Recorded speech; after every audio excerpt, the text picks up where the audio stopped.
Ah, the Thanksgiving holiday, with the turkey and stuffing and mashed potatoes and gravy, sweet potatoes, cranberry sauce and corn, and leave some room for pumpkin pie and cherry pie and pecan pie, from Grandma and Grandpa to the youngest of kids, and good friends who come to share the feast in the spirit of friendship and good cheer.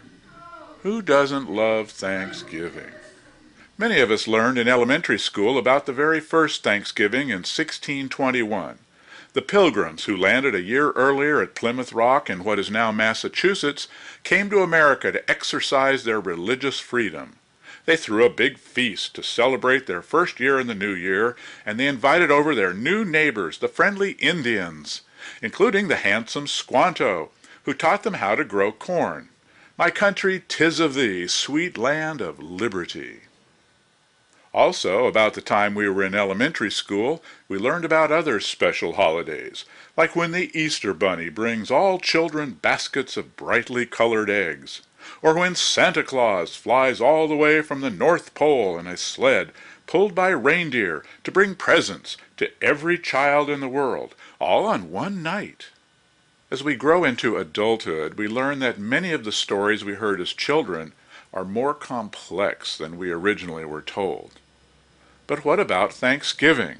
The one day of the year when you can totally ignore your diet or how fat you might be. It's the one day where without guilt you can totally chow down until your stomach bloats and your seams burst. And yet it is a day that many American Indians have called a national day of mourning. As adults, we learned that those European invaders stole the land, murdered the friendly Indians who showed them how to plant the sacred corn, and spread diseases that killed many more Indians than the bullets.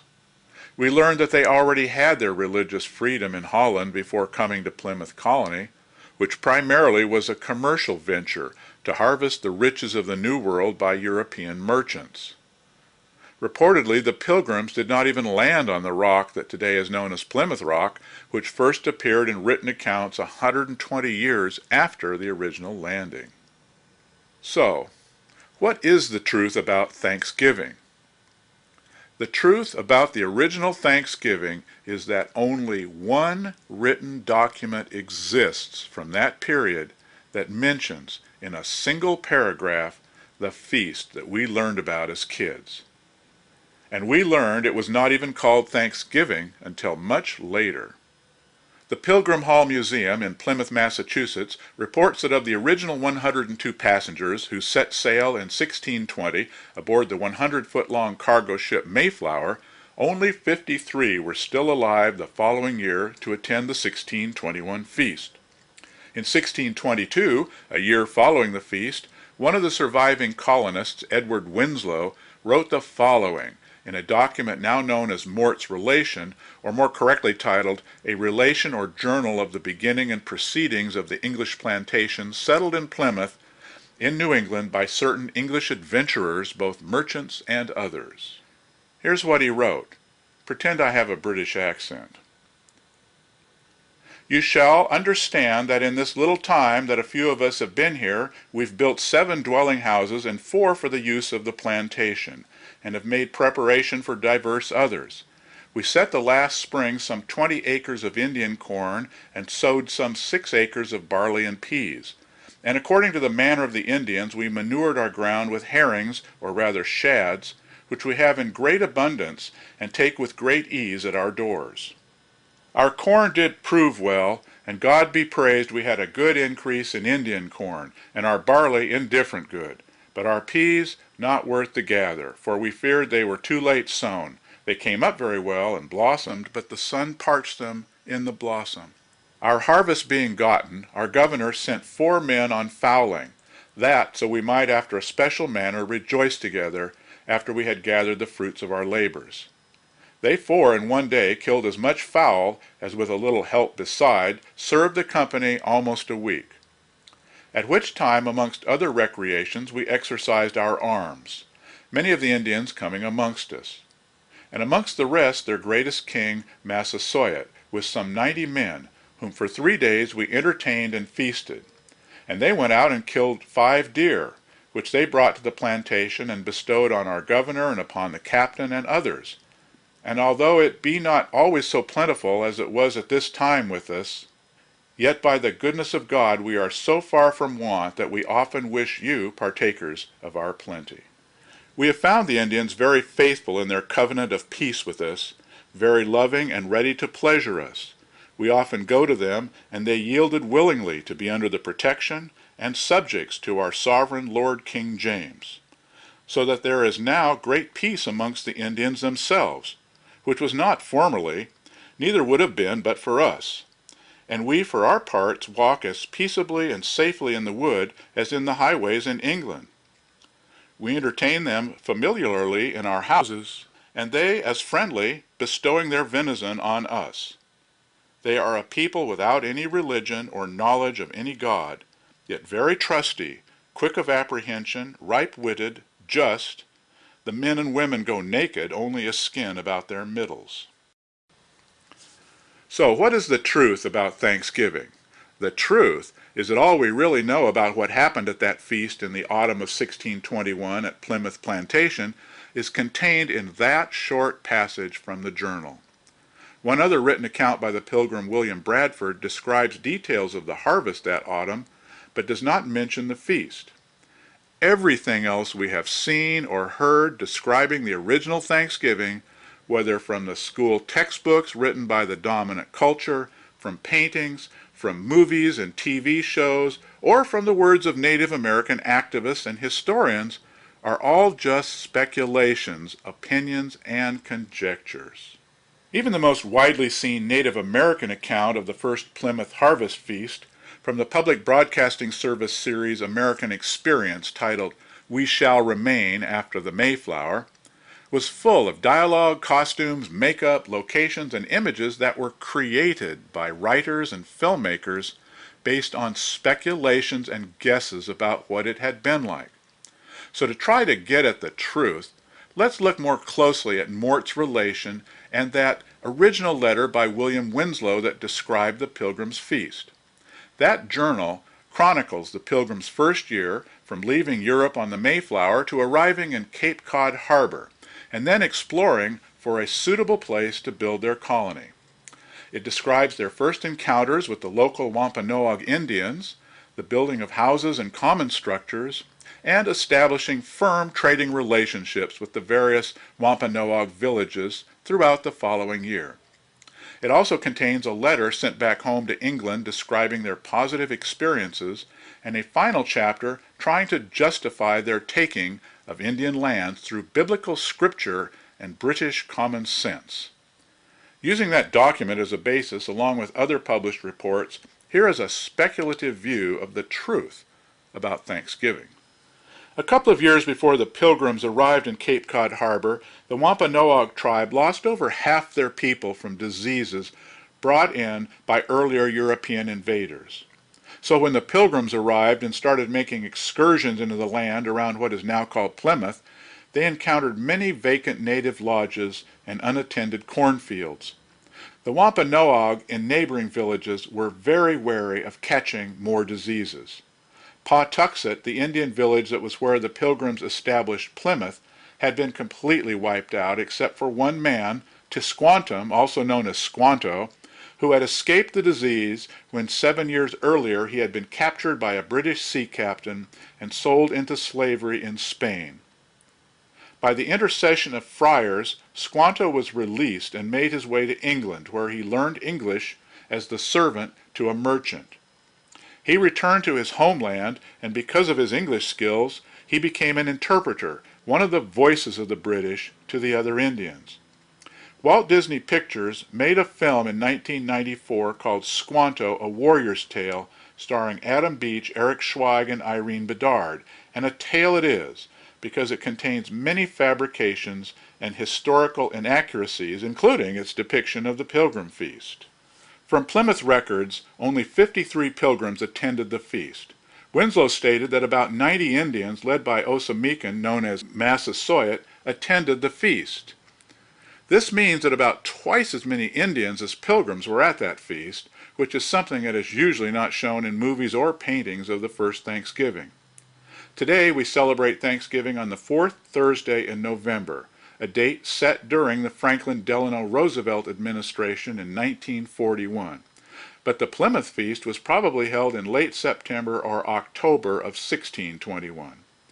Massasoit's home village was what today is called Warren, Rhode Island, which is south of Providence and about 40 miles west of the Plymouth colony. The Pilgrim Edward Winslow did not say they invited Massasoit over for dinner. He just happened by, 40 miles away from home with 90 people. Winslow also said their governor sent 4 men out to get birds and they brought back 4 fowl, plus it also said for recreation they were exercising their arms, which means they were shooting off their firearms a lot. All this lends credence to the Wampanoag oral history that Massasoit was called to come and see what all the shooting was about, and brought a display of force so the Pilgrims could see who was in the majority.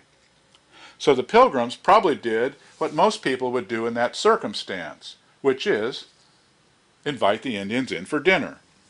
They stayed for 3 days. Massasoit sent his hunters out and they brought in 5 deer. So it was basically a potluck dinner that lasted 3 days. Think of it as a colonial version of Facebook where everybody hung out, got to know each other, and played Farmville with real farms. When the Pilgrims first arrived in 1620, they made expeditions into the countryside. One of their first acts on land was to steal a large cache of Indian corn and a metal kettle with the stated intention to reimburse the Indians later, which they did. They also dug into graves and opened up the burial bundles to examine the skulls. Both were hostile acts that illustrate the European attitude towards the indigenous population. The Pilgrims did try to establish peace with the Indians. Of course, they did not have much of a choice. Many Europeans had preceded them to the New World, but the numbers were just not there yet. The Pilgrims were outnumbered and easily could have been slaughtered by the Indians, despite the Pilgrims' far superior technology and weaponry. Unlike today, the various Indian tribes did not see themselves as one homogeneous race. Massasoit's tribe, the Wampanoags, were in a bloody feud with the Narragansett to the north. In fact, the Pilgrims came to their aid against the Narragansett. 2 years after the big feast, Massasoit got deathly ill, and Edward Winslow traveled the 40 miles to Massasoit's village with medicine to help nurse the great Sachem back to health, for which Massasoit was eternally grateful and pledged his lifelong support to the Pilgrims. The British gave the Indians many of the products of their culture, such as cookware, glass beads, fabrics, buckets, foods, tools, weapons, and alcohol. The British were especially happy to get beaver pelts in return, which they shipped back to England as part of their payment to the financiers of the colony. In several places in Mort's relation, the Pilgrims expressed their desire to show Christian love and peace to their neighbors. The Pilgrims nonetheless considered the Wampanoag people to be inferior savages, and used that word repeatedly. At one point they described a song and dance the Indians performed for them to be antics, like would be done by buffoons. In the year following the feast, Squanto was accused of using his position with the British to spread fear among the Indians, extract payment for his own self-interest, and usurp the authority of Massasoit. Massasoit called for his death, but Squanto died in that year of what the Pilgrims called Indian fever, but was probably from a European-born disease. Peace was maintained between Plymouth and the Wampanoag for about 40 years, until William Bradford and Massasoit passed away, and the power shifted to the second generation of Edward Winslow's son and Massasoit's oldest son, Wamsuta. In the meantime, many thousands of Europeans had arrived, all looking for land. Wamsuta died under mysterious circumstances after being arrested under Winslow's command. Massasoit's younger son, Metacom, also known as King Philip, became the great Sachem. By 1675, 54 years after the joyous Thanksgiving feast, the number of British colonists had expanded to about 80,000 people, compared to about roughly 10,500 Indians spread across several feuding tribes.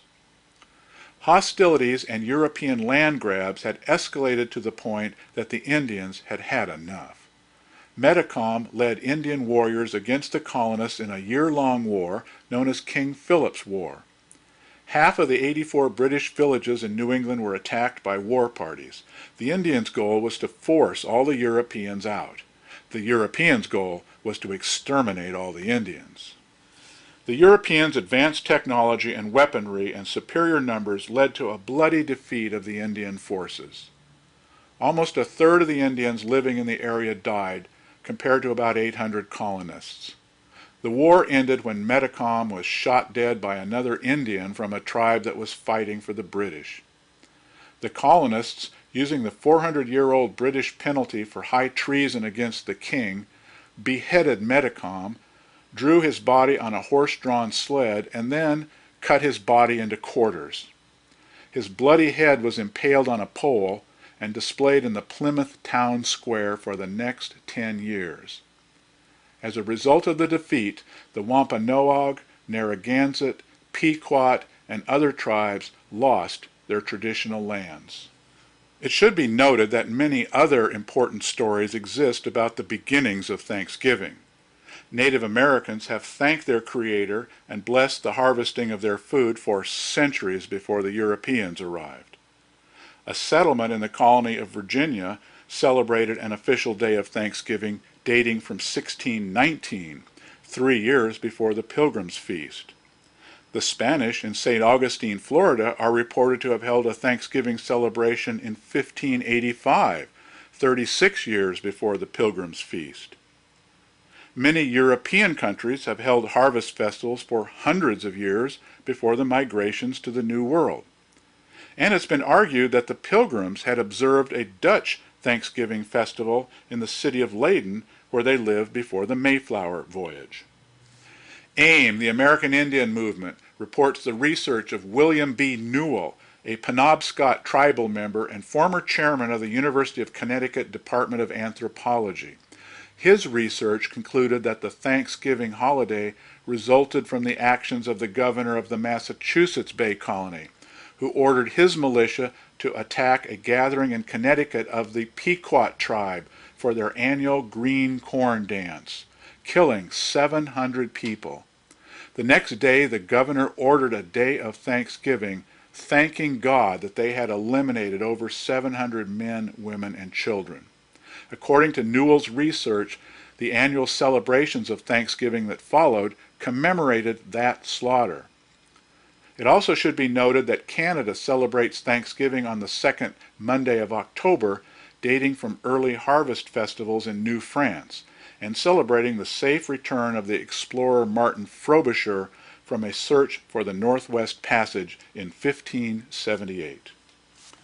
So, what about today? We must remember that the spirit of the Pilgrims is still alive and well in America. The Euro-Americans here today are the great-great-great-great-grandchildren of those who invaded and created genocide on the native population. The apple does not fall far from the tree. Remember, it was President George W. Bush's grandfather, Prescott Bush, who has been accused of grave robbing the bones and skull of Geronimo. No one is more savage than a Euro-American who murders men, women, and children just because they are Indians or just because they are Iraqi. However, since the very earliest European invaders, some have murdered, stolen, and raped, but many Euro-Americans have been understanding, giving, loving, nurturing, and admiring of native peoples. And it is equally important in this modern age to keep a realistic view of the past. Many people paint a picture of pre-Columbian America as a utopian world full of happy native people all living in total harmony with the environment. But one need to go no further than New England to find examples of extremely brutal tortures between warring native tribes, such as, for example, the reported practice of binding a captive enemy warrior and then slowly pushing him feet first into the longhouse fire until he was dead. We must remember that savagery is a human characteristic. It is not exclusive to any race, creed, or gender. So, what is the truth about Thanksgiving? The truth is that we should be thankful for the blessings of our harvests. The truth is we should be ever vigilant towards recognizing, understanding, and stopping others who want to exploit us or steal from us. And we should never forget the past. And we should make others aware of the horrors of the past. But in the meantime, why not just sit down, eat some turkey and stuffing, and have some good times with friends and family? Be thankful for the good food and all the blessings we do have in these trying times. Could you please pass the mashed potatoes? Thanks. Save some room for pie. But never forget the truth about Thanksgiving.